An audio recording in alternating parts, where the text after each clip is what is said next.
What's going on, everybody? Welcome back to the channel. Your boy Octagon Jordan here. Let's fucking get it right into it. So as you can see, I got the new setup, got the new background.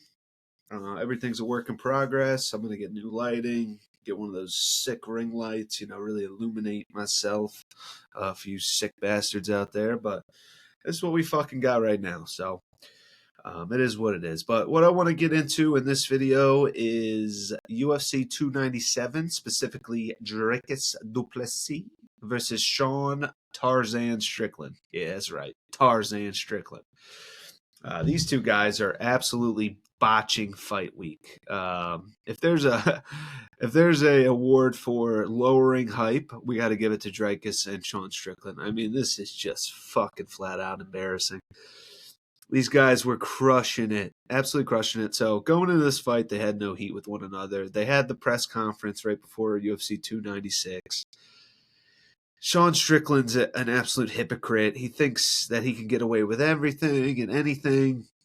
And he wasn't aware that Dricus is a very witty guy and doesn't put up with any bullshit, and he'll come at your neck. And Sean wasn't prepared for that. Israel Adesanya took the high road. He came at him for putting up funny Snapchats with his dog. Okay, oh, wow, he flicked his dog's ween. Oh, man. Oh. Okay, get over it. It's a Snapchat. He's probably drunk. Who gives a shit? But Adesanya didn't come back at Strickland. Alex Pereira doesn't speak English. Nasruddin Imavov isn't going to come at Strickland. Abus. It's a bird. It's a plane. It's a bus. He's not going to come at Strickland. So Strickland tries the same stupid tactics on Dricus. Unfortunately for him, Dricus is very witty, and he comes back at him. He hits him with some sick lines like, hey, what about your childhood, bud? Remember those nights, back in high school, back in middle school when you were, in your room and you heard the door open? Well, that's going to be me Saturday night, beating your ass. These guys. Strickland is just such a hypocrite. These people that dish it out as soon as you hit them with a sick one-liner or like a sick zinger. They're like, dude, what? Why would you say that, man? That's so fucked up.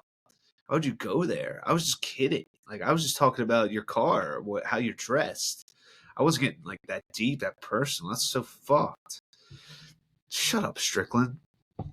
You talk about how women should vote. You called Imavov the Frenchie. You yell at every single media member for how they look, their facial hair, their beliefs. This guy's such a hypocrite. I'm not a fan of Sean Strickland at all. His fight style is boring as fuck, unless he's getting KO'd by Alex Pereira. Guy's a hypocrite and a half. He has no funny lines. They're like Colby Covington lines, but instead of being scripted, they're not scripted. They're actually real, from his brain lines. Like, he hasn't written them out prior. But they're still just like lines to have an impact, or like, can you believe I said that? Women should vote. Fuck the French. What do you have you ever been laid, sir? Have you ever been laid? Have you ever shot a pistol, sir? Media member guy? Oh, this fucking guy is cool. Here's the thing, guys. Here's the thing. This fucking dude, his wife left him when he was 20. Yeah, this guy. Yeah, Dricus wasn't having it. Hit him with a zinger. The hype for the fight was an all-time high. They had that brawl in the crowd, as we know. Still unsure if that was 100% authentic. I think it was, because I know that Dricus hit a soft spot with Sean, so I think that was authentic. But give it up for these two fuckheads for absolutely deflating the hype for UFC 297.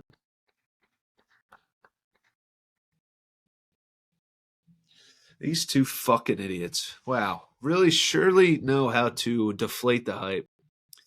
So there was a video that came out. Well, supposedly Strickland DM'd Dricus that if he brings up his childhood again, that he's going to stab him, and that his life's going to be ruined, and Dricus' life's going to be over, and the fight's not going to happen, yada, yada, yada, yada. I don't think Strickland's going to do shit. I think Strickland's a bitch. Obviously, he's not a bitch physically. He's a fighter. He could beat the shit out of 99% of the population, but mentally, Strickland he ain't mentally strong. He's not. He's one of those guys that tries to act mentally strong, make fun of you, doing this, doing that, making fun of everybody. As soon as you hit him with a barb, as soon as you bring something up about him, he breaks. That's exactly what happened. But, I mean, these two idiots. So, he did that, and then Dricus felt bad. He was getting a lot of flack for his comments. He doesn't want to be the mean guy. He doesn't want to be the guy that makes personal insults. So he took the high road. He's like, you know what, Sean? I won't bring it up. I'm a professional. It's fight week. It's stressful. Let's just not bring it up. Let's shake hands. So these two pathetic idiots, look at this shit. I mean, now I'm definitely streaming the pay-per-view after this fucking shit. I haven't streamed a UFC pay-per-view in 50 pay-per-views since I started watching hardcore in 2017. Bought every single pay-per-view, ESPN Plus, yearly subscription. But this one, Stream East is calling. Especially after this debacle. I mean, look at these two guys. I love you, brother. Welcome back home. Hey, thanks again. Just the bro dat, first of all. Thanks again, man. Thanks again for not bringing that stuff up again. And we'll just play our roles on camera, and then we'll have a good, proper fight like professionals. Wow. Okay. Guarantee UFC ain't putting that one in the hype package. Don't even know why they published that bullshit. Just goes to show how fake Strickland is, and I don't know. It just rubbed me the wrong way. Like, if you're gonna do that shtick, just do Colby Covington. Just continue with it. I don't know. It just pisses me off. But anyway, as far as my prediction for the fight, it's a sick fight. Amazing fight. I think it's a fight of the year contender. I know Sean Strickland puts out a bunch of stinkers. His Jared Cannonier fight, I don't remember a single moment in that fight other than Strickland yelling at the decision at the end and storming out of the cage. I won that fucking fight. I won that fight. Now I turned into McGregor. I won that fight. Sit down. Shut up. Do what you're fucking told. Neil Magny is a scumbag. All right, get back to Strickland. The Jared Cannonier stinker, Nasruddin Imavov fight, kind of a stinker. I don't know. Who else? Who else did he fucking fight? Jack Hermanson, stinker. I mean, even the Izzy Adesanya fight was a stinker. The only reason that was memorable is because it was an upset. And no one predicted Strickland to have a good performance. But at the end of the day, if that wasn't a title fight, if that was deep in the prelims, no one would ever talk about that fight. Ever. It's not like Elvis Brenner coming back against Garam Kutaladze when he was bloodied, had a 2-inch gash on his forehead. His blonde hair was completely red, and he fights back and like an animal, punches Garam right in the neck. Garam goes stiff. Super memorable. He was a plus 450, epic comeback. If the Strickland Adesanya fight was on the prelims, this guy who was a big underdog, he jabbed him to death, and good defense. The other guy was just a bad night at the office, hesitant to really unload on him, whatever. So terrible performance. But I think this stylistic matchup is going to be great. Dricus, I mean, all his fights are epic. His fight against Brad Tavares is just amazing. Always moves forward, never gives up on himself, doesn't care how tired he is. He'll push through it. He'll grapple. He'll take the fight to the ground. He'll do big punches. He'll try to knock you out. Doesn't care if he bleeds. So I think it's a perfect matchup for Sean because Sean likes to move forward. He likes to always move forward, press the action, counter with his defense, throw the jab out there. But, Adesanya was on his back foot looking to counter. Perfect for Sean. Imavov, put him on his back foot. Perfect for Sean. A bus. It's not a bird. It's not a plane. It's a bus. Shout out BC. Abus Magomedov, put him on the back foot, broke him in the second round. I feel like with Dricus, someone like Dricus is going to come at Sean, punch him in the face, punch him in the body, try to take him down, never give up on himself, never going to cower, never going to back away. Oh, I'm tired. Oh, it's third round. No, Dricus ain't going to do that. So just, even though Sean Strickland's boring as fuck and a hypocrite, I think these two fight styles make for a fight of the year contender. So that's the only thing keeping UFC 297 afloat. Other than that, this fight card absolutely blows. I know it's got Arnold Allen and Movsar Evloev on the card, which is good scrap. Two, highly ranked featherweight fighters, but I think it's a bad stylistic matchup. Not for one another, just for entertainment purposes. Movsar's a wrestler. Arnold Allen is more of a decision guy, kind of a Sean Strickland. I know he had that, epic performance against Dan Hooker, but Dan Hooker had a terrible weight cut. His chin was gone. Arnold Allen just blitzed him, got him the fuck out of there. But against Max, kind of boring. Against Sadiq Youssef, grinded it out. Calvin Kattar got hurt. So Arnold Allen isn't the most entertaining. That should be a good tactical fight. If you're a hardcore MMA fan, that's one definitely to watch for. But if your boys are coming over to eat some wings and drink some beers, you're not going to be like, yo, everybody, come to the TV, check out this Arnold Allen Movsar Evloev fight. This is going to be a banger. You got to appreciate the sport. You got to know the guys' backstories to appreciate it, which I do. So I'm looking forward to it myself. But overall, it's nothing special of a fight. Other than that, this card's really got nothing. Mike Malott, the boys are hot. Always bet Mike Malott. The boys are always hot when you bet Mike Malott.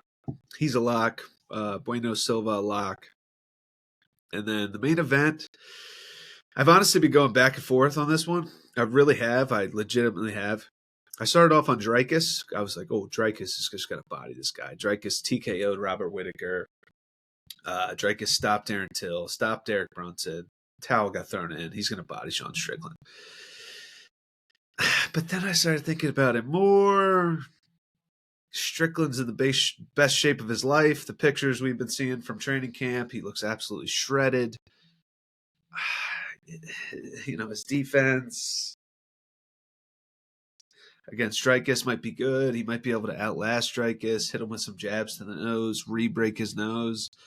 He doesn't really tend to get hurt that much. Against Cannonier, never got hurt. Against Adesanya, never got hurt. Against Brendan Allen, never got hurt. Obviously got hurt against Pereira, but that was kind of a different setup. Going to the body, come on in. Bah. Fuck Pereira, by the way. Go Izzy. There's my boy Pereira. He's still sleeping. I'm still pissed about that Yuri Prochazka stoppage as well. Fucking Alex Pereira.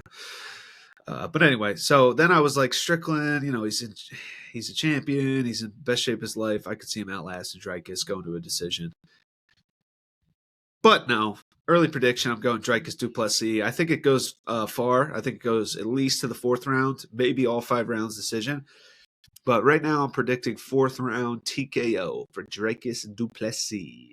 They bring Adesanya into the cage. They face off Dricus and Adesanya one more time. Obviously had that infamous face-off after Dricus stopped Whittaker. I think they bring Izzy into the cage again. And they set up Dricus versus Izzy for UFC 300. So you heard it here first. I know there's a lot of predictions out there for UFC 300. But it's going to be Dricus versus Izzy for the belt, UFC 300. Write it down. Take a picture. You fucking boy, Octagon Jordan, bringing you the best takes, the best predictions, the best reactions. We're going to have a whole lot of things. UFC 297 this week. If there's more news, if there's a backstage brawl, maybe the press conference, who knows?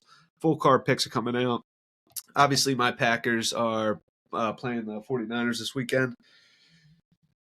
Here's my good luck gnome. So, if you want to make some money, bet the Packers, parlay it with Dricus. There you go.